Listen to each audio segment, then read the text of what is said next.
Space colonization is going to be by far the greatest project of humanity. It's like we are living in this little speck in the universe, and then humanity is going to colonize space, and it's going to start from this little speck, and it'll expand. It'll first expand throughout our solar system. Hundreds of thousands of trillions of humans in the solar system. Next, our galaxy, and finally other galaxies. Okay. So, one thing you have to remember about this whole thing about space colonization is that normally humans conceive of projects which they can complete in their lifetimes. You don't really, people don't start can't think of any project where, any engineering project where they said, okay, this is going to take us 200 years to finish, or this is going to take us thousands of years to finish. Normally, you think that, okay, if I'm going to start a project, I want it done around 30, 40 years.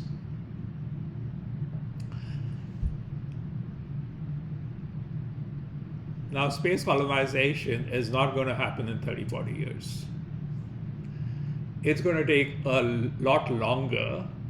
However, what we can do is we can break it up into smaller parts, and we can see progress.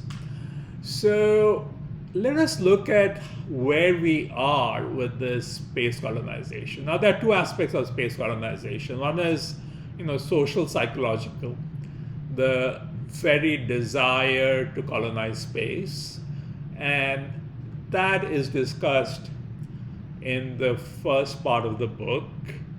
The next is the engineering issues, the science issues, and so here I am talking about the science issues, and I want to talk about in this video, where are we? Are we making progress? And if you look at what has happened, there was these great advancements about 50, 70 years ago. Gagarin went to space. Armstrong walked on the moon. So there was a lot of stuff which was happening,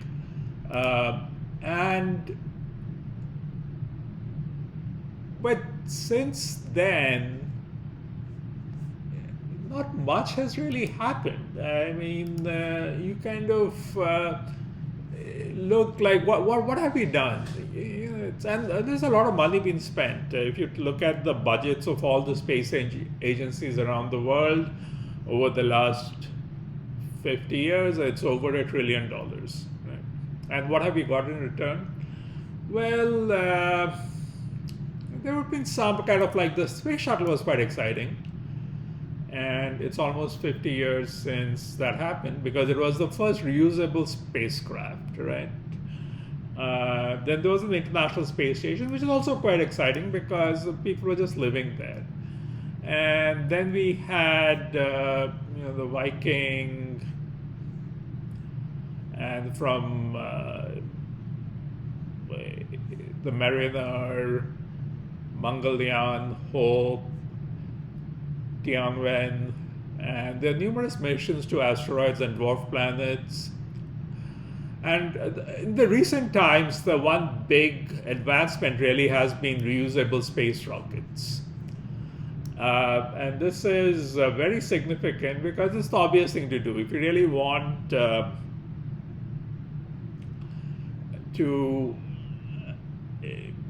really have transport to and from space, then you need something reusable. You don't want to just use a rocket which just you fire once and it's gone forever, right?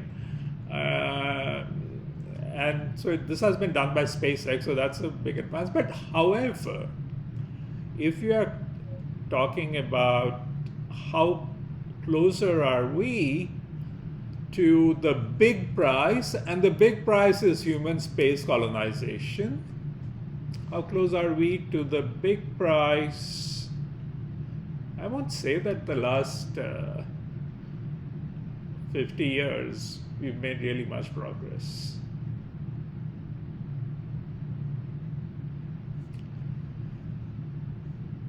Now, I kind of think that human space colonization is the goal. And for this goal, how are we going to, what are the things that we need to do?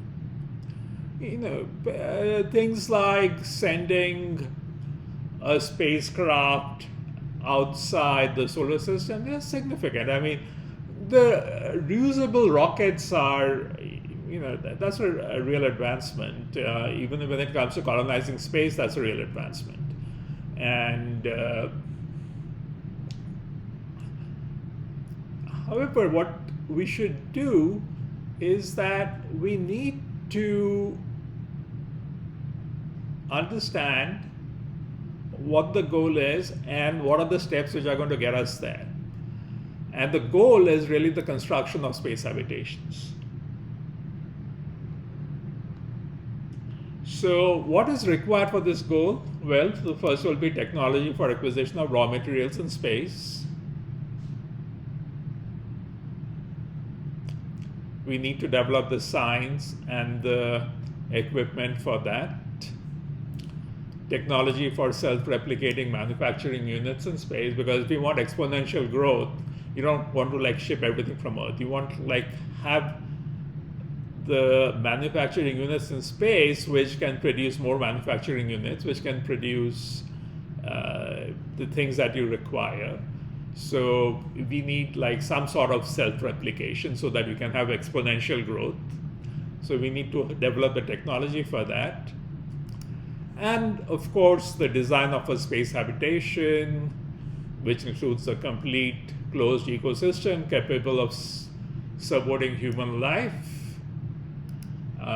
Also, agriculture, food is the issue. How to have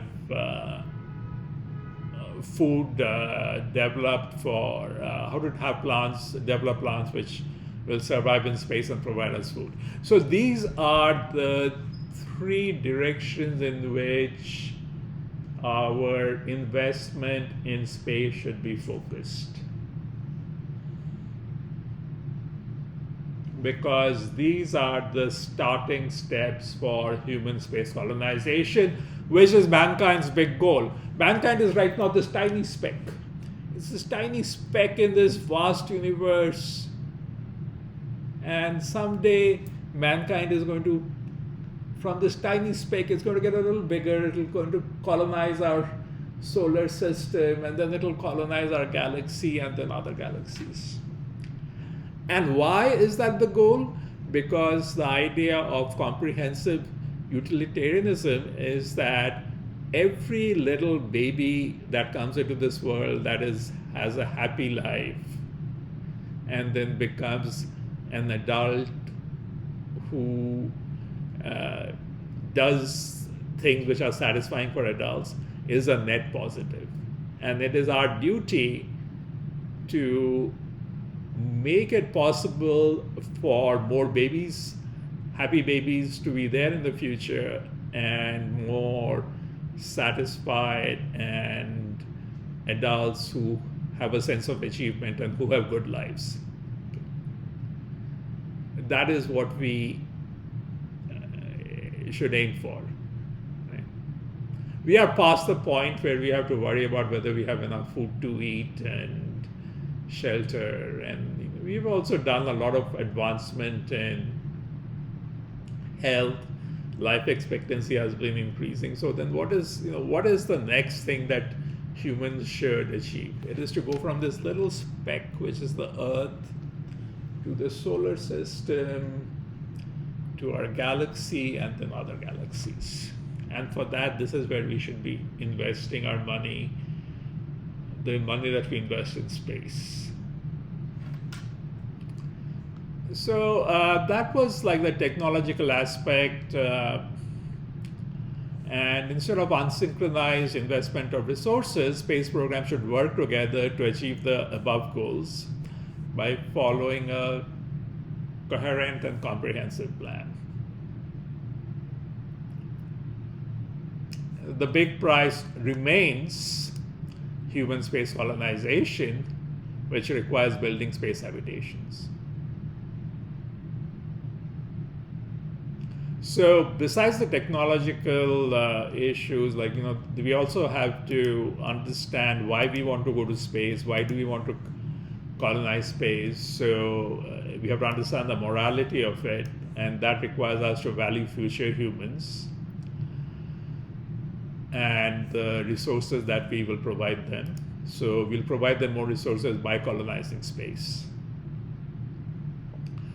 And by understanding of the social issues, the community in an asset, so we also have to develop an understanding how these people who live in this space habitation, how they're going to, what sort of political structures will they have, what sort of social structures they will have. And I have these discussions in the book.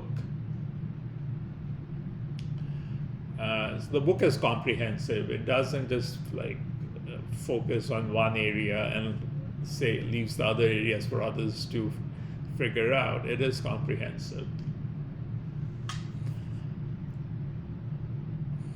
Now there are two alternate paths to human space colonization, and the usual path that humans take is that you have some commercial development, followed by space habitation. So you see that, okay, there's all this money to be made in space, and then you say, okay, so to make this money in space, we need to construct these space habitations and have the workers up there. And that is not going to be the way to go, in my opinion. I think we have to just make the investment in space without the prospect of immediate or even medium-term commercial returns.